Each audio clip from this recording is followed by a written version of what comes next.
Qualidade na mente, ideia, munição. Palavras voam rápida, choque na audição. Falar de tudo, da treta solução. Microfone vira arma, é pura explosão. Dualidade de ideias, quebra na moral. Discussão infinita, flow transcendental. Toca no que importa, do casual ao crucial. Podcast na mente, impacto colossal. Papo que flui, correnteza sem barragem. Da arte ao universo sem nenhuma margem. Polêmica no tom, verdade na mensagem. Cada verso um espelho, reflexo da viagem. Dualidade de ideias, quebra na moral. Discussão infinita, flow transcendental. Toca no que importa, do casual ao crucial. Podcast na mente, impacto colossal. Papo que flui, correnteza sem barragem. Da arte ao universo sem nenhuma margem. Polêmica no tom, verdade na mensagem. Cada verso um espelho, reflexo da viagem. Papo que flui, correnteza sem barragem. Da arte ao universo sem nenhuma margem. Polêmica no tom, verdade na mensagem. Cada verso um espelho, reflexo da viagem. Pensamento é livre, não tem algema. Mente aberta que não há dilema. Cada episódio, nova cena, novo esquema. Dualidade de ideias, a gente sempre teima. Quebra de conceito, ideia destruidora. Construção de divisão, papo provocadora. Da música ao espaço, mente exploradora. Podcast é a guerra e a palavra é vencedora.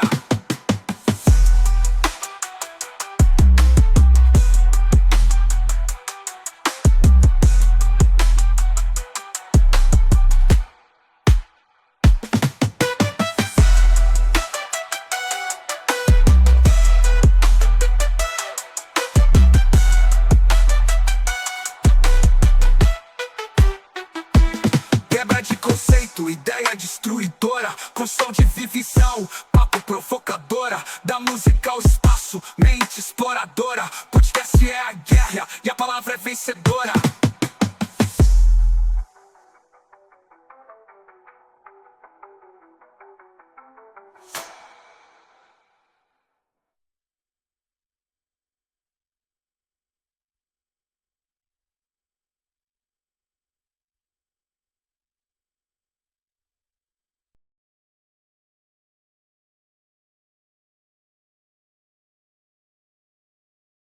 Olá pessoal, seja bem-vindo a mais um podcast da Dualidade de Ideias e o meu nome é Edgar. Meu nome é Isaac e hoje temos uma convidada aqui super especial. Ela que é cientista política, estudante de Relações Internacionais e Gestão Pública. Ravel Lira, seja muito bem-vinda. Obrigada, é um prazer todo meu estar aqui e ter sido convidado por vocês para esse podcast. Ravel, somos realmente livres de pensar? A gente é livre para pensar, né? Infelizmente, tem aqueles que são mais inteligentes que a gente que condicionam o nosso pensamento, né? Então, a gente tem essa liberdade. O problema é quem está lá na frente da gente nos ensinando o que pensar. Desde pequeno, desde a escola e com a sociedade crescendo. O que era 1999 para o que é 2025. Eu ainda fui ver no relógio, tenho certeza que é 25, porque os tempos estão passando tão rápido Muito que eu rápido, deixa eu ver se é 25 mesmo. Mudou muita coisa. Eu boto pandemia para cá. Muita coisa mudou. A sociedade mudou de uma forma muito rápida mesmo. Então, tem pessoas que estão ali só condicionando os nossos pensamentos. Estão ali, olha, é assim, você faz dessa forma, não é dessa forma. E estão manipulando, assim, com músicas, com filmes, com novelas. Então, você tem a liberdade de pensar. Mas você tem que ser mais esperto que quem é esperto. Para você conseguir se sair de toda manipulação que a gente encontra.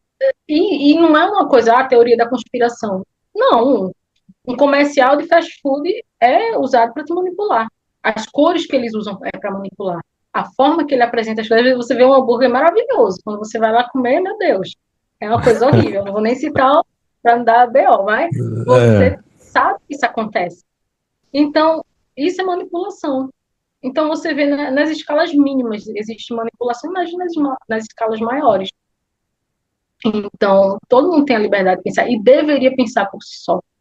Mas é difícil você conseguir ter essa liberdade quando você vê um sistema muito aparelhado para fazer você pensar o que eles querem que você pense. Caraca. Concordo. Ô, Edgar, Tentando isso, pensar de outra forma, mas.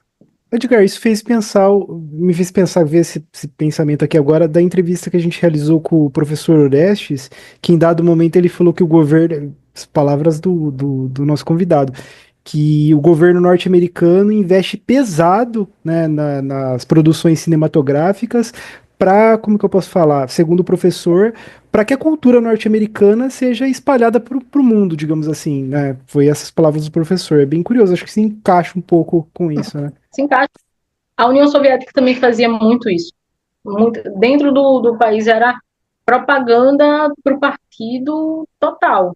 E aí a gente vê na Guerra Fria, quando você percebe essa manipulação, quando você vê os filmes onde o russo é o cara mau e o norte-americano é o cara bom. Quando você vê que o russo usa uns tipos de roupa e o cara do norte-americano usa as roupinhas diferentes. Então, é, é uma guerra meio que midiática, né? Para tentar limpar a barra mais de um do que do outro, mas isso acontece.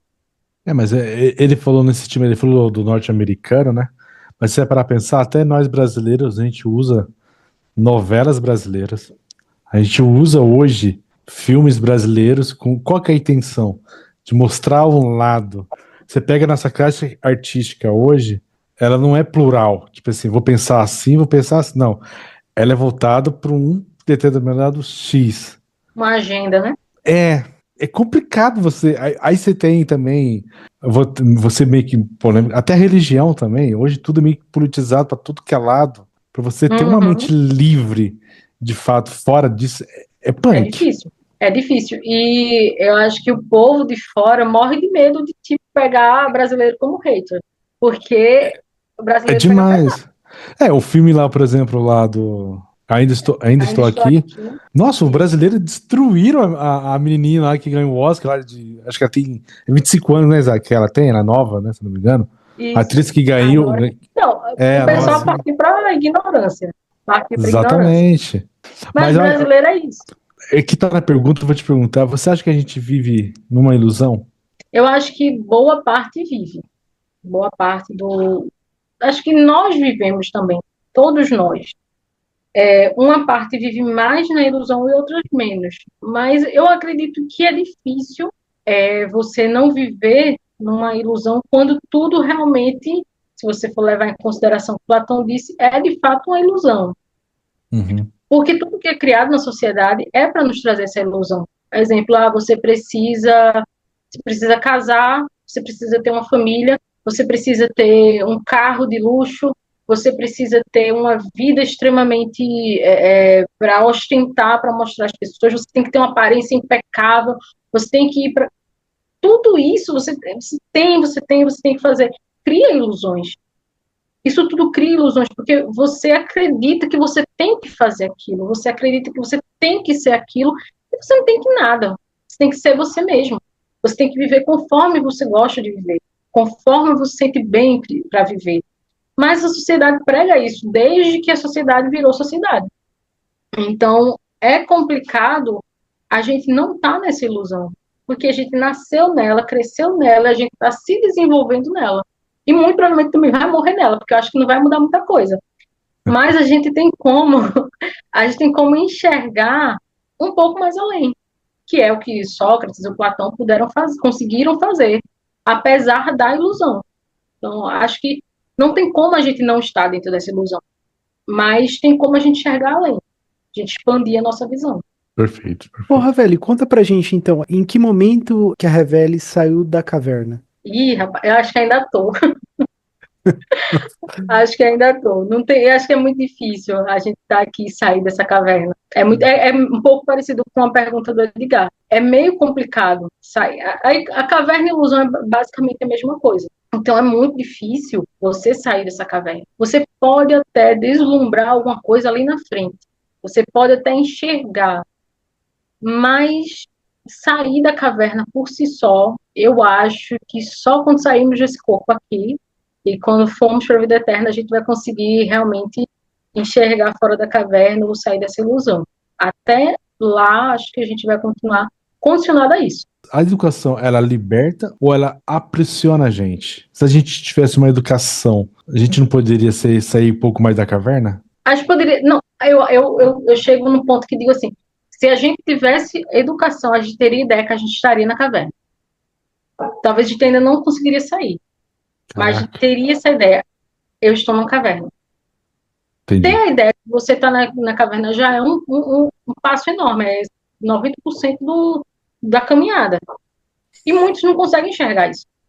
Por quê? Porque, infelizmente, a sociedade está condicionando cada vez mais a pessoa, tá trazendo mais a pessoa a não ler, a não pensar, as AI, que a inteligência artificial que a gente falou agora há pouco.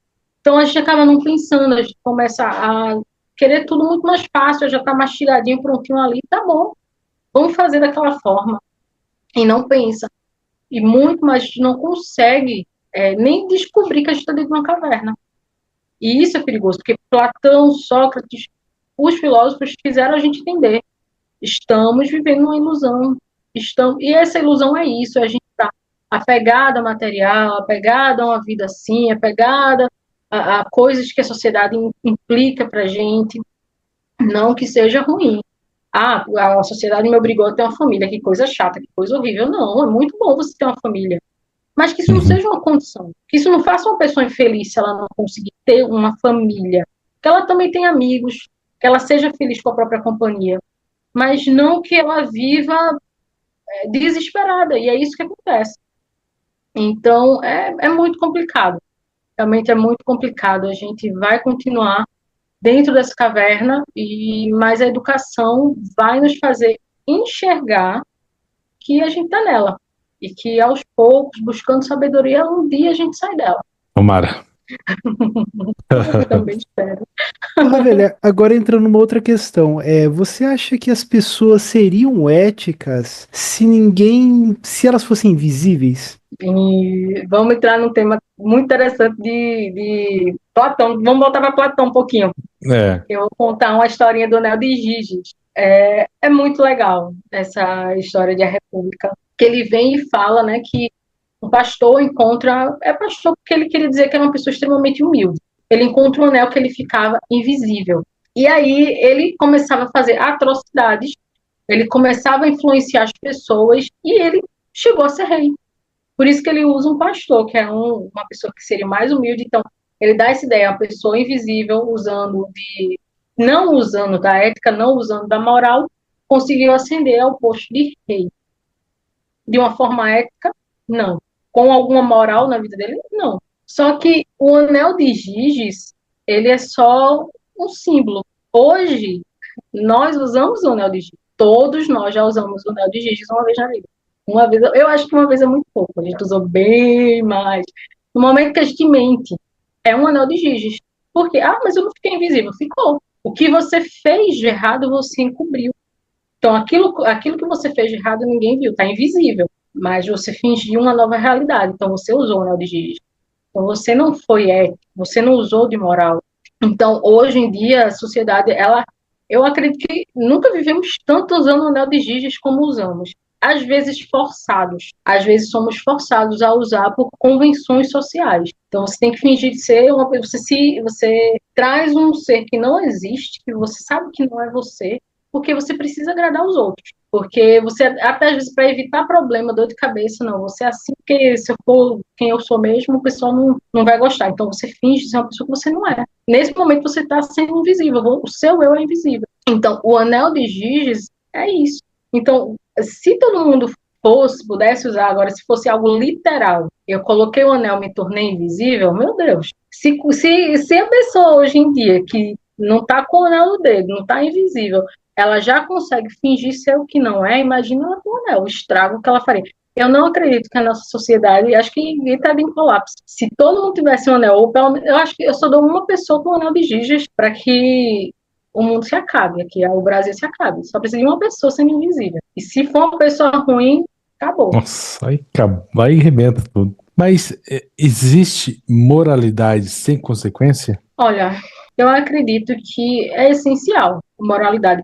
Se não houver moralidade, vai virar um caos. Vão ter consequências desastrosas. porque por mais que a gente pregue, acho que ultimamente tem sido pregado bem menos do que, sei lá, 20 anos atrás, se pregava um pouco mais sobre, vamos dizer assim, beleza interior, moralidade, ética, eram coisas que se pregavam muito. Hoje em dia as pessoas, tipo, deixam a banda voar. Ah, política é tudo ladrão, mas será que é só político que é tudo ladrão? Será que o brasileiro, quando tem um jeitinho de ser imoral, né? Imoral, ele não é imoral? E existe consequências. A consequência está aí. A gente olha pela janela, a gente vê. Você não pode sair de casa sem medo. Você está com medo, você sai de casa, você está com medo, porque não sabe se você vai voltar. Uhum. Essas são as consequências de a pessoa ser imoral. Porque ela está fazendo tudo de errado e vai haver consequências. É um ciclo vicioso. Então, não tem como não ter. Infelizmente, não tem. E a gente está colhendo isso na nossa sociedade. Infelizmente, nós brasileiros tem uma coisa muito estranha, né? A gente reclama de lá de cima, mas o básico a gente não faz, né? O simples, que Exatamente. era. E quer jogar A o outro primeira lá em cima. coisa é votar em quem está errado, né? Em quem está metido com corrupção. Você acha que o ser humano, quando tem poder, ele se corrompe? É natural?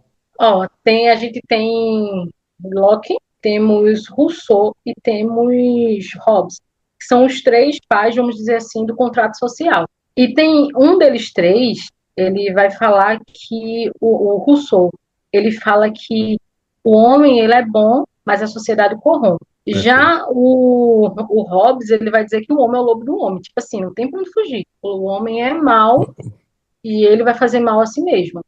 Faz Já sentido. o Locke ele chega para dizer que a gente nasce com direitos naturais, só que precisamos do governo para regulamentar. Cada um tem a sua razão, do seu ponto de vista. De fato, se não existisse um governo, talvez as coisas seriam muito bagunçadas. Talvez o governo devesse ser um pouco menor, não ser Uhum. tão grandão, tão todo. Mas realmente precisamos. O homem nascer bom e ele se corromper tem muito a ver com aquilo que a gente já falou anterior, né? Com o código binário, sermos bons e maus. Uhum. Existe realmente. A sociedade, independente se a sociedade for ruim, ela vai nos corromper de fato. A gente vai ser influenciado, mas não vai corromper a todos. Tem gente que tem um equilíbrio, como o contrário. Mesmo que a sociedade seja uma sociedade muito boa, maravilhosa, que não me corrompa, mas vai ter pessoas que vão se corromper porque é da sua essência, deixou a essência ruim falar mais alto. E o último foi o Hobbes. Já o Hobbes, ele chega para dizer, o homem é o lobo do homem. Somos mesmo o lobo da gente. A gente tem o poder de se destruir. Então, cada um tem a sua razão. Assim, o homem, ele ser ruim ou ele ser bom, depende realmente da sociedade. Acho que disso vai depender a quantidade de pessoas boas ou ruins que a sociedade vai gerir. Vai gerar. Se for uma sociedade que tem muitas pessoas ruins, então realmente alguma coisa tem de errado. Mas eu acho que eu acredito que o ser humano nasce bom. Eu acredito que eu não tenho como ver um bebê ou uma criança como alguém ruim. Eu acho que ela realmente vai se corrompendo com a sociedade. Velho, eu tenho uma discussão muito grande com o Isaac, que é muito grande. Eita. Toda vez que a gente conversa, Briga. sai briga. Mas porque ele tem uma tese que eu não concordo, tá? Eu quero saber de você, entra um pouco nesse contexto. Eita, Que é vamos lá. assim, vou te dar um exemplo meio bobo, né? Uma moça de Fortaleza, ela passou em primeiro lugar aqui na Unicamp. Primeiro lugar. E onde ela mora, ela não tem a mesma estrutura que eu tenho. De conhecimento. Ela, tipo assim, o lugar onde ela estava é fora da casinha.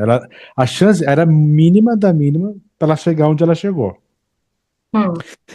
E quando eu e o Isaac discute, que a gente tem uma mania de falar assim, ele tem uma mania de falar que o lugar faz a pessoa. Eu ainda tenho uma tese que fala assim, o lugar não faz a pessoa é ou não é. Tem pessoas que nascem dentro de uma favela e muda a vida dela e não segue as coisas erradas do lado dela. O que você acha? Você acha que o contexto muda a pessoa ou a pessoa já é assim? Eu acho que eu entendo a discussão de vocês, porque um pensa de um jeito, outro pensa de outro. Porque, assim, existe, vamos supor que é uma cidade. Na cidade existe, sei lá, 100 pessoas. Só que tem pessoas e aí, vamos dizer que o prefeito dessa cidade, ele dá um péssimo exemplo, faz as coisas muito ruins e tudo mais. Vamos dar um exemplo de uma coisa bem geral. Não, vamos um exemplo menor. Dentro de uma Uhum. casa, existem dois irmãos, dois filhos. Se Uhum. vocês assistiram a Adolescência, talvez Be- vocês vão entender, Perfeito. certo? Uhum. Já deu para pegar os filhos, né? Sim, Então, sim. em adolescência existem duas crianças, foram cuidadas pelos mesmos pais. Um fez tudo que era errado. A outra era praticamente a luz da vida daquele casal. Perfeito. Só que quais foram as amizades que cada um escolheu? Isso tem muito a ver com a sua estrutura. A estrutura da moça do filme, eu sou péssima para lembrar o nome do pessoal, acho que só lembrei do pessoal do V de Vingança. Então, a moça do filme, nem o menino que é o principal, que foi o mais chocante, eu não estou lembrando agora, mas a moça, ela tem lá uma maturidade, que pode ter nascido dela, pode, mas também pode ter sido influência dos amigos. Já o menino, ele se envolveu com pessoas muito barra pesada da adolescência, que também já foram influenciados por outras pessoas. Uhum. Então, só que, aí eu fico pensando, e se colocassem, cada um trocasse de lugar, o que seria que ia dar? Será que realmente fica essa dúvida de você saber? Será que se aquela menina tivesse no lugar dele, na situação dele, ela agiria como ele fez, com as amizades que ele tem em volta dele e com os sentimentos que ele nutriu durante tanto tempo, aquela tristeza, baixo estima e tudo mais. E se ele tivesse no lugar dela, será que seria diferente? Então, tem a ver com o ambiente? Tem, mas também tem muito a ver com a pessoa. A pessoa, ela às vezes, ela pode estar, sei lá, numa situação, num lugar de guerra, mas ela não se corrompe. Ela pode estar na política, mas ela não se corrompe. Uhum. Mas tem outra que se botar, sei lá, numa banquinha de jornal, tá roubando o dono. Então, eu acredito que sim, tem muito a ver com a pessoa, tem. Mas também tem muito a ver com o local. Eu acho que ambos os dois, vocês dois, eu tô em cima do muro. Não, Porque mas, não, mas eu entendi, mas tem um detalhe que você falou do rapaz que é muito interessante. Ele não se conhecia, ele tinha 12, 13 anos, se não me engano, acho que 15 anos, 13 anos. também tem Ele não se conhecia. Por ele não se conhecer e a moça zoar ele, por ele não ter alguém, ou o pai, ou alguém chegado nele e falar, olha, pra você, nesse caso, pra você reagir, reage assim, reage aquele outro, do outro jeito. Na mente dele, a forma mais fácil que ele achou é de matar ela. E isso é um lado obscuro que ele tem, que a gente tem. Exato. É uma sombra. Que talvez, se a menina estivesse no lugar dele, ela iria falar com alguém, conversar, pedir ajuda. E ele se Exato. trancou no interior dele, na vida Exato. dele, para tentar. Tem a ver com ele. E, assim, tem pessoas boas que acabam também se corrompendo em sociedades ruins, em, sei lá, criminalidade, tá ali. Porque, assim, é complicado. Pronto, nesse caso da pessoa de Fortaleza, vamos entrar nesse caso. A estrutura é toda diferente. Pronto, vamos botar aqui. Nordeste e Sul, Sudeste, Centro-Oeste, são tudo muito diferentes. O nosso Brasil é maravilhoso, Uhum. porque a gente encontra pessoas totalmente diferentes. Então, na questão de eu estou nesse local e eu vou ser influenciada por. Eu vou ser influenciada pelo local. Mas, se eu vou fazer algo bom ou ruim, ou se eu vou ser realmente aquilo, depende de mim. Vou dar um exemplo de mim. Eu sou de Recife. Eu sou pernambucana. Moro em João Pessoa. Perfeito. Lá, o povo tem umas gírias absurdas. Absurdas. Tipo, chega assim, e aí, viado. É assim. Tipo, vai cumprimentar o outro cara e aí, viado, não sei o que, boyzinho, aí, não sei o que. É uma gíria que se eu trouxesse dialeto para mim e eu fosse para algum lugar no sul ou aí em São Paulo, só, cara, que quebrada essa menina veio. Só achar que eu era de algum. Por quê? Porque é uma gíria, só que é algo muito normal, algo muito comum. Só que eu não absorvi. Eu deveria, como recifense, como pernambucana, absorver isso. Ou tipo, lá o pessoal todo mundo escuta brega. É cultural você ouvir brega. Eu não gosto. Então, o ambiente não me influenciou. Deveria ter me influenciado, mas não me influenciou. É esse meu ponto que eu tenho com o Isaac. Eu acho que ainda é mais do. Eu ainda acho que é mais o indivíduo. Que, tipo, por exemplo, eu te dei exemplo dela porque marcou, porque eu achei muito interessante. Porque a matéria que mostrava ela com o pessoal daqui do Sul é bem diferente. E ela não teve o que a gente, por exemplo, bibliotecas mais fáceis, onde ela estudava. Nossa, ela tinha que andar, assim, rios de distância, os livros dela. E ela chegar onde que ela chegou é muito dela. É a força dela de Não, isso eu querer. concordo. Entende? Isso eu concordo. Mais ou menos Eu isso. admiro, eu digo, eu não tenho a capacidade que eu vejo de muitas pessoas que não têm uma estrutura. E eu fico olhando assim, caramba. Porque, assim, uma pessoa que não tem nenhum tipo de estrutura, ela não tem pré-vestibular, ela não pode fazer um pré-vestibular, e você vai competir com o filhinho de papai. Você vai Exato. competir com o povo assim, ó, lá de cima, que tem.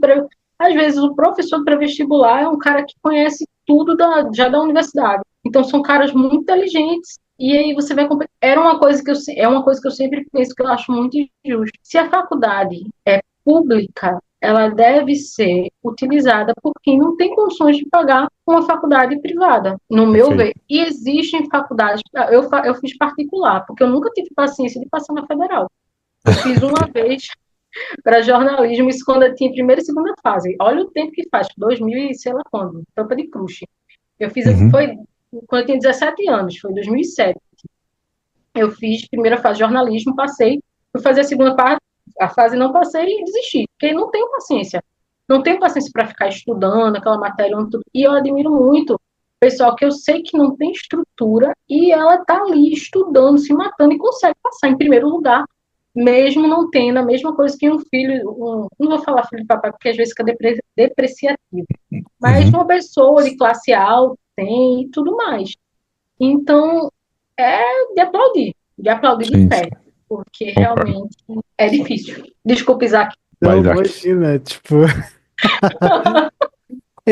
Porra, velho, tem um livro que é, acho que Raízes do Brasil, de Sérgio Buarque de Holanda, se não me engano, que ele fala que meio que essa característica meio corrupta, assim, do brasileiro, ela veio lá da colonização, enfim, do convívio social que foi formando, assim, o caráter, assim, do brasileiro. Tipo, você acredita um pouco nisso? Olha, quando surgiu o mau caratismo brasileiro, aí você me pegou, viu? É uma coisa que eu até gostaria de estudar. É algo que deve ser estudado, porque eu realmente não faço ideia. Eu acho que começou até lá em Cabral. Quando virou brasileiros, né, e passaram as pernas nos índios, não, aqui é a terra da gente. Pronto, começou dali. Eu realmente nunca me atentei para ver, não. Quando começou essa questão, não, mas deve ser de muito tempo, viu? Infelizmente. Eu vou mudar assunto, porque esse assunto eu achei muito interessante. Você acredita em alma gêmea? Eita, vamos voltar para Platão, então. Porque Exato. eu acredito no que Platão diz. Mas, Show, assim, show. particularmente, eu não acredito em alma gêmea. Mas eu acho interessante, mais uma vez, o simbolismo que Platão traz para isso. Uhum. Do livro Banquete. O Banquete de Platão a maioria dos livros de Platão são diálogos. Não é que ele escreve falando os pensamentos, mas ele sempre faz essa brincadeirinha com os diálogos. Um dos filósofos, ele começa a falar, eu achei encantador quando eu vi que existia isso, né? Eu pensei que era só Uhum. uma historinha, mas Platão colocar no livro, não, merece atenção. E aí a gente viu que era um ser que tinha 4 pernas, 4 braços, 2 troncos, 2 cabeças. E eu acho interessante da história que eles botaram medo no Zeus, o deus dos deuses gregos. Essa criatura deu medo, ao ponto de Zeus querer dividir elas no meio. Tipo, ó, tu vai para um lado, ela vai para o outro, e essas duas almas se sentem vazias e precisando se completar, porque uma perdeu a outra. Uhum. Mas aí eu vejo, eu entro em outras culturas e eu vejo a mesma história. No hinduísmo se fala disso, e no judaísmo também. O judaísmo é bem parecido com essa mitologia de Platão, de que as almas se dividem. E eu acredito, eu enxergo mais como uma analogia. Não acredito que seja algo real, que realmente se dividiram duas almas, mandaram-se para a Terra e aí hoje elas vivem se procurando. Eu acredito que é uma analogia ao amor, né? Que Uhum. quando ele é real, quando duas pessoas estão realmente conectadas, sincronizadas, elas são fortes. Elas são realmente tão fortes que botam medo até nos deuses. E eu acredito que foi isso, mas Platão, não sei se Platão realmente quis dizer isso, mas foi o que eu entendi quando eu li. Então, eu não acredito nessa questão de almas gêmeas. Eu não acredito que exista isso, mas eu acredito que pessoas se completam. Eu acho que você... vamos dizer assim, é fruto de muito esforço. As pessoas querem facilidades, acham que vou encontrar a pessoa da minha vida, vou ver a vida toda com ela, vai ser tudo mil maravilhas. Não é. Não é. São duas pessoas, são dois mundos, são duas cabeças. Mas o mais importante é você decidir. Não, eu vou viver o resto da minha vida do lado daquela pessoa. E quando tiver dificuldade, vai estar do lado daquela pessoa do mesmo assim. Mas quer dizer, não, mas a pessoa é muito assim, não, tá dando, de casou, a pessoa... Cara, observar isso antes. Já era, mané. Vamos dizer, perdeu, mané. Né? Como dizem por aí, né? Perdeu, mané. Porque assim, você deveria ter visto isso antes. Aí quando você promete, a pessoa, não, vou passar a vida inteira do seu lado. Não, agora a pessoa não serve mais. Não, agora você vai lutar. Você não observou na hora que tinha de observar porque você não foi sábio. Agora você vai lutar para dar certo. Eu acredito nisso. Tem que ter esforço. Não é como...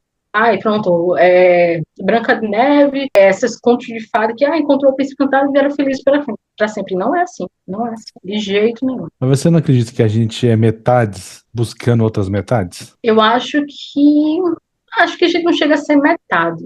A gente chega a ser pessoas completas, mas nem completas. Posso dizer assim que somos pessoas buscando se completar, de fato. Mas eu acho que não somos metades. Não concordo. Então, assim, pelo que você disse, assim, eu entendo que, na sua visão, talvez amor seja mais razão e menos emoção? Exato. Existe emoção. Claro que tem que ter emoção, não. Eu digo assim, tem que ter sentimento. E tem que haver o sentimento, mas 90% razão. Você decide, Quando a pessoa tá ali, levada pela emoção, a emoção vai passar. É aquela coisa, vontade é coisa que dá e passa. Mas quando você decide algo, você decidiu e pronto. Então, você vai arcar com todas as consequências daquilo que você decidiu. Mas quando alguém diz, não, é paixão, é isso, vai passar. Dizem as histórias por aí que dizem que paixão dura 3 meses. Então, 3 meses passou, porque realmente não era para ser. Era só paixão, não era decisão mesmo. Mas você não acredita que só amamos o que nos falta? Essa é boa, hein? Eu acho...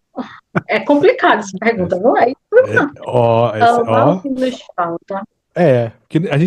Porque tem aquele ditado, por exemplo, da minha esposa. Minha esposa me completa. Então eu achei nela algo que eu não tinha completo. Ela me completa. Então eu tava procurando algo que eu achei nela. Pronto, então agora você acabou de responder minha pergunta. Muito obrigada. Eu não tenho como responder. Eu não tenho propriedade para responder, mas a pessoa que tinha respondeu. Perfeito. Deixa eu ir para a próxima pergunta. Ravel, o amor revela quem nós somos? Sim, eu acho que é um sentimento que vai mostrar muito quem somos. A forma que se ama. Tem várias formas de você amar. Eu gosto muito do meu irmão, vamos dizer assim. Eu gosto muito do meu irmão, eu gosto muito da minha irmã. E aí, como você demonstra? Aquela sua forma de demonstrar é realmente quem você é. Eu sou uma pessoa, sei lá, que eu demonstro tem essa história de formas que as pessoas demonstram o seu amor. Aí tem serviço, faço as coisas para outra pessoa, isso é a minha forma de demonstrar amor. Eu compro presente para a pessoa, então essa é a minha forma. Então, fala muito de quem você é. Até às vezes, até da sua profundidade. Eu busco, eu vou ali comprar uma coisa, pronto. Como os pais. Tem pais que amam os filhos e aí acham que dá um tablet, dá um carro, dá isso, daí aquilo. É a demonstração de amor. Às vezes não é bem aquilo que o filho enxerga como demonstração de amor. E aí fica esse embate entre os dois, né? Poxa, eu estou demonstrando meu filho, estou trabalhando, estou dando tudo para ele, mas às vezes a demonstração de amor do filho é receber atenção. E é isso que está faltando. Então, sim, a forma de amar, o amor, demonstra muito quem somos. Perfeito. Ravel, qual a história de livro que mais te marcou? E vou acrescentar que eu e o Isaac tem uma mania de perguntar para os nossos convidados. Seu top 3 ou top 5 de livros que você mais amam, que você indique para nós, porque o Isaac vai colocar no link da descrição os livros que você falar agora, pra gente comprar, pra gente ler. Bora, simbora. O livro que mais marcou foi, sem dúvida, a Bíblia. Eu já li 2 vezes ela. Um assim, vamos dizer que, deixa eu ver, 2009. Foi 2009 eu li pela primeira vez. Aí acho que depois, uns anos depois, eu li novamente. Eu não sou uma pessoa muito boa de guardar nomes, acho que já deu pra perceber. Não sou muito boa de guardar versículos, eu sou muito boa de pegar a essência das coisas. Então, foi algo muito profundo para mim, porque foi a minha primeira experiência com a Bíblia. Por mais que eu já fosse católica, lia jornalzinho no altar lá do padre dar o sermão, aquela coisa toda, mas eu não entendia a palavra. Eu simplesmente era uma história. E eu não sei, alguma coisa realmente mudou, um estalo, eu comecei a fazer a leitura e aquilo mudou muito o meu modo de ser, quem eu queria ser. Então, é como se a Bíblia fosse um livro de exemplo de como ser. Então, foi o livro que mais me marcou. Eu acho que eu ainda pretendo ler novamente. Eu gosto de ler assim, meio que passando um certo tempo, porque a gente vai amadurecendo o nosso pensamento, a gente vai mudando. E às vezes a interpretação também muda. Agora, os 5 livros que eu mais gostei, nossa, difícil. É difícil escolher. Eu vou melhorar. Pode ser um top 3. Livros, Top 3 eu acho que você os meus dificultou, livros vão ficar Edgar. com raiva de mim. É, Que eu tenho verdade. aqui um monte. Caraca. Caramba, vocês me botaram agora. Tipo, a pior pergunta que vocês fizeram. Eu tenho que escolher entre 2 livros. Ai, meu Deus. Eu vou falar então um pouco dos mais recentes que eu li e que eu gostei bastante. Perfeito. Tem esse livro, né, Mulher que Corre com Lobos, da Clarissa, que ele é espetacular e tem muito a ver com esse... Ultimamente eu tenho gostado muito de psicologia, psicanálise e tudo mais. Então tem me ajudou muito, né, a entrar um pouco mais. Então, boto esse livro de Clarissa. Gosto muito das obras de Dostoiévski, então vou ter que escolher um. E eu acho que eu vou escolher Crime e Castigo, que ele traz uma história muito boa de uma pessoa que quer fazer justiça, acha que pode ser ruim como os outros, comete um crime, mas ele vê que a consciência dele começa a pesar. Ele não é igual aos outros. E o último livro, eu vou colocar uma de Jane Austen, que é um romance, para variar, porque eu não leio, não gosto muito de romance, mas os únicos romances que eu leio é da Jane Austen, com críticas sociais maravilhosas, e é Persuasão. Além de ser o meu livro que eu mais gosto dessa área do romance, tem um filme também que é Persuasão, que eu deixo a dica, que ele é maravilhoso. Ele é muito bom.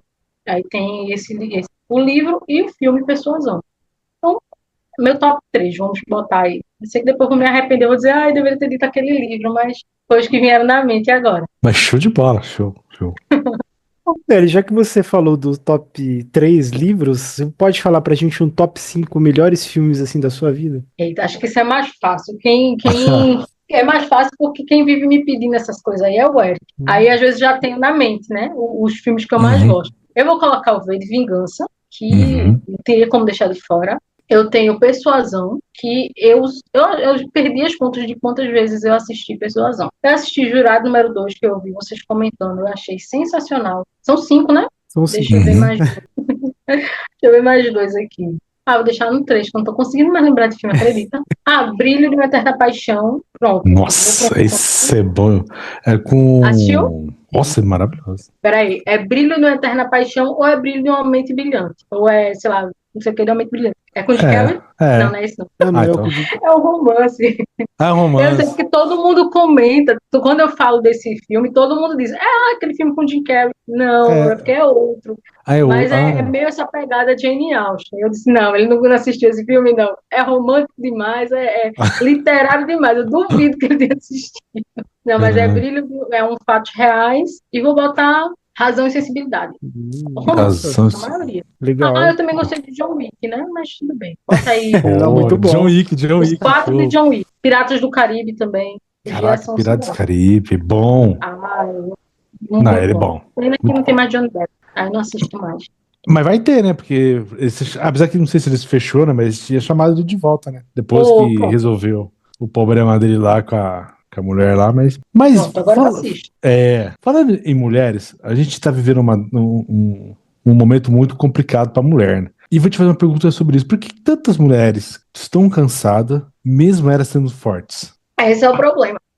É porque romantizaram essa história de você é muito forte, você é uma mulher muito forte. Mulher não quer ser forte, minha gente. Ela é obrigada a ser. E esse é o problema, que a gente está sempre muito cansada e a gente é muito taxada de forte, de forte, de forte. É muito chato você dar aquele tapinha nas costas e, poxa, você é uma mulher muito forte. Olha, se vocês soubessem o que passa na cabeça de uma mulher quando ela escuta, olha, você é uma mulher muito forte, ela não sente, ai, que orgulho de mim, meu Deus, eu sou forte demais. Não, as mulheres não querem ser fortes, elas querem ser independentes. Mas essa questão dela ser forte, forçar ela a ser forte significa estar passando por muita dificuldade. Então é por isso que ela se sente muito cansada. E aí vem esse empoderamento, essa história que mulher tem que ser assim, mulher não pode depender de ninguém, mulher, um monte de mulher deve ser, mulher deve fazer, mulher deve. E isso cansa, porque e ela tem que ela não pode chorar, porque se ela chorar, ela está fazendo drama. Ela não pode falar um pouco mais alto, porque ela está sendo histérica. Apesar que é uma coisa que eu realmente não gosto muito de subir o tom, mas tem gente que às vezes, aí não, está sendo histérica. Tem gente que é a sua forma de desabafar. Então tem mulher que ela é forte porque ela precisa ser forte. Ela está sendo obrigada, mas não é porque ela gosta. Mas isso cansa. Isso também cansa. O que te mais fascina na experiência da Jung? Jung. É Jung. Hoje é o nosso psicanalista. Ah, perfeito. Galera, chegamos ao final desse bate-papo sensacional com a Raveli. Raveli, muito obrigado pela participação. Eu agradeço a participação, né? Esse convite maravilhoso, essa conversa muito, muito boa. E já estou me convidando, viu? Quero um outro convite para voltar. Tem muito assunto ainda para a gente falar. Fechado. Muito obrigado, Raveli. Pessoal, aqui no link da descrição tá a página dela, é muito bom. Recomendo que vocês vão lá, segue ele, comenta. Aqui também tá o nosso link de descrição, a nossa página. Comente, compartilhe. Galera, até a próxima.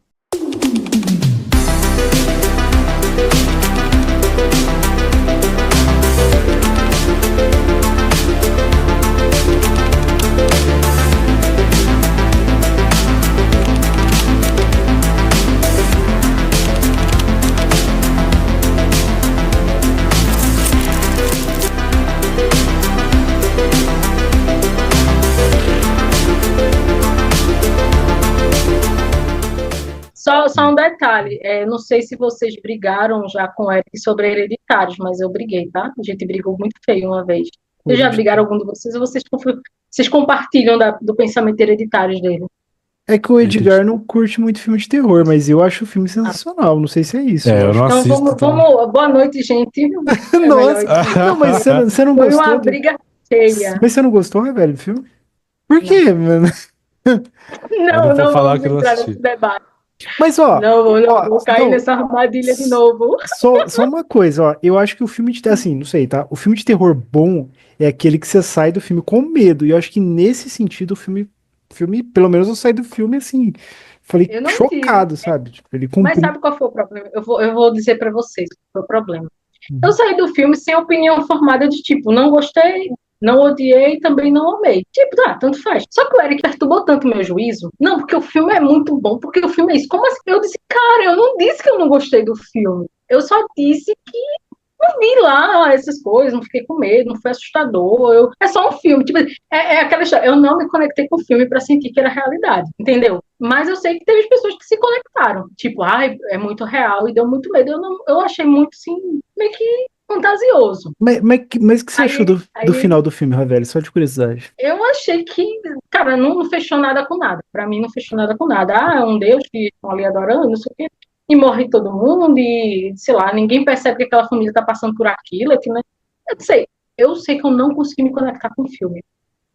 E bastou isso. Não começa aí, tá dando uma de Eric também.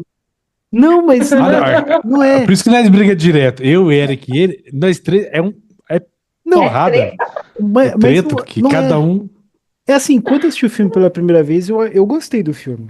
Mas eu assisti o filme 3 vezes. A segunda vez eu gostei um pouco mais. Na terceira, pra mim, falei, poxa, é um filmaço, tipo, sabe? Eu realmente não olhei pro filme e disse, nossa, isso realmente acontece na vida real. Então, tipo, eu assisti o Exorcismo de Emily Rose. Nunca mais assisti filme de terror, porque eu fiquei morrendo de medo. Toda vez eu acordava 3 horas da manhã, eu ficava, sentindo cheiro pra ver se tinha fumaça em casa, porque eu fiquei morrendo de medo. Ficava Nossa, morrendo de medo. mas Aí eu acho que eu só me libertei depois que entrei pra igreja. Aí nunca mais assisti filme de terror. nossa, mas sabe que esse filme da Emily Rose é baseado em fatos reais e tem os vídeos reais na internet, né? Que é pior do que o filme, nossa. Exatamente. Eu fiquei aterrorizada. Aí eu assisti esse, eu disse, vou dar uma chance. Aí eu chamei meus irmãos, cara, eu passei vergonha. Meu irmão lembra até hoje, aquele filme horrível que tu indicou, nunca mais tu indica filme nenhum. Cara, pra que eu fiz isso? Nossa, Sério, sério. Olha, eu dá vontade de gravar um dia que eu ia passando com meu irmão. Bruno, aquele filme que eu indiquei. Ele fala, que filme horrível. Ó, tu nunca mais indica filme nenhum. Filme sem nexo. Tipo, não bateu. Sabe quando não bate? Não bateu. O que tem agora, Drácula, não é... o Que é a história de... Nosferatu? Nosferatu, é. Eu ainda não assisti. Eu tô pensando em assistir porque ele disse, não é tão pesado e tal. Não, mas é de Mas boa. eu não assisto. Esse é de boa, Eu não tranquilo. assisto muito, não gosto. Eu tenho uma coisa que eu acho que filme de terror tem uma energia muito pesada. Eu não tenho medo, porque, tipo assim, né? Uhum. Tem porque a gente tem medo. Não tem como a gente ter medo, né? A gente lida isso toda semana. Mas, assim, eu acho que ele tem uma energia muito pesada e eu não gosto. Tipo, teve aquele Noite de Crime mesmo. Eu assisti, eu acho a premissa maravilhosa. Então, assisti o primeiro filme, eu fiquei ansiosa junto com o filme. Eu passei o filme todo ansiosa. Eu digo, não dá pra assistir, eu entro no personagem, não presta. Aí eu tenho certos filmes que eu realmente evito. Eu, assim, de terror, o Isaac sabe, eu não vi, assim, eu assisti você falou da menina, acho que foi uma vez, assim, nunca mais na minha vida, porque, não, eu vou te contar porque é muito louco, como você é da igreja, então é mais fácil. Quando eu assisti esse filme, e não sei na sua igreja, na minha igreja, onde eu era antes de ir pra catedral, os pastores reuniam a gente depois do culto. Então a gente fica até meia-noite. Eu assisti o filme e fiquei com o filme na minha cabeça, mas fiquei quieto, né? Porque se eu falasse alguma coisa, todo mundo ia zoar, né? Eu fiquei quieto. Aí o pastor chegou, velho, sentou nós assim. Galera, vou te contar aqui os demônios que eu já peguei. E fala aqui, fala lá. Daqui a pouco ele fala um que flutuou, que mano, esse bagulho é real, mano. Pô, fiquei em pânico. Eu saí da igreja assim meia-noite, até aquilo sair da mente. Aí Pelo você menos chega. não foi 3 horas da manhã. Não, tipo assim, eu falei, caraca. Sério. Sério. Eu Eu ficava falei, nunca mais. eu tava sentindo um cheiro de coisa queimando, porque era assim o filme da menina, né? 3 horas da manhã ela sentia um cheiro de incêndio e ia se levantando. Eu digo, apoio, Não. a casa pega fogo, eu não me levanto. Filme de terror, o Tô Isaac sabe, eu contigo. não assisto. Tô contigo nessa aí, eu não assisto, não. Filme de Também não terror. assisto. Acho que tem uma coisa muito pesada, né? Muito. Acho que é uma energia que eu não consigo limpar muito rápido, não. Realmente fica na mente. E aí, Hereditário não ficou. Aí eu disse, porque eu não acho que é verdade. Aí começou toda a treta. Aí você fala isso pro Eric, pro Isaac, você vai ficar 2 horas aqui.